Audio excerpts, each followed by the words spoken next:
তো কপালে যেটা আছে ওটা এইভাবে আসবে, কপালে যেটা আসবে সত্য, এটি বুজুর্গি না, এটা কপালে যেরকম লেখা আছে।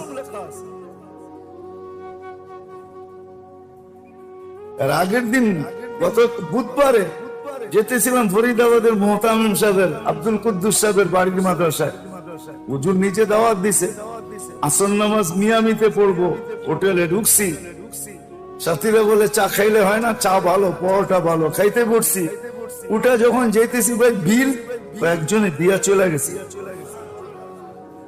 এটা কপালে ছিল, বুজুর্গি না, এটা এটা বুজুর্গি মনে করেন না আবার, এটা কপালের লেখা। কপালে যেটা ছাড়বে, সাহাবা ভাবতেন দুনিয়া বিত্তাকাদ্দুর, যা লেখা আছে ওটা ঘটবেই, ওটা ওটা ঘটবেই ঘটবে। কপালের লেখা, কপালের লেখা ঘটবেই ঘটবে, এটা কপালের লেখা। সাহাবা এটা বিশ্বাস করে।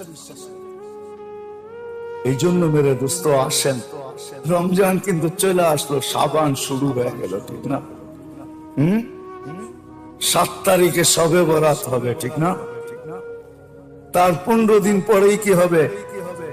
হ্যাঁ, 8 তারিখ থেকে গণা শুরু করে, 9, 8, 9, 10, 11, 12, 13, 14, 15, 16, 17, 18, 19, 20, 21, 22, 23 তারিখে রোজা। হ্যাঁ, আল্লাহ যদি পৌঁছায় দেয় আমাদেরকে মেহেরবানি করে, হ্যাঁ, পেটের আগা দাগে ঢুকায় যেরকম খুশিতে আত্মহারা হয়ে যায়, রানা উঠের থেকে বেঁচে গেলাম।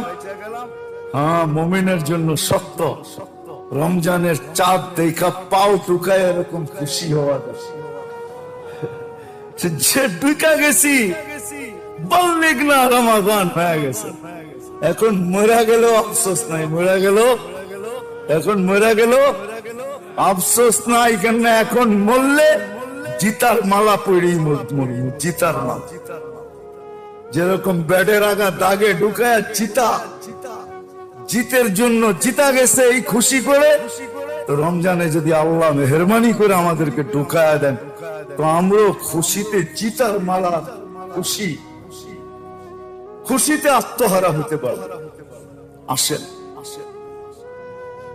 যেটা বলতেছিলাম, সুরক্ষিত করা। আজকে তো সময় কাটাই তো জানি না, কোথায় সময় কাটলে সুরক্ষিত হবে। এই জন্য কেউ বলছিল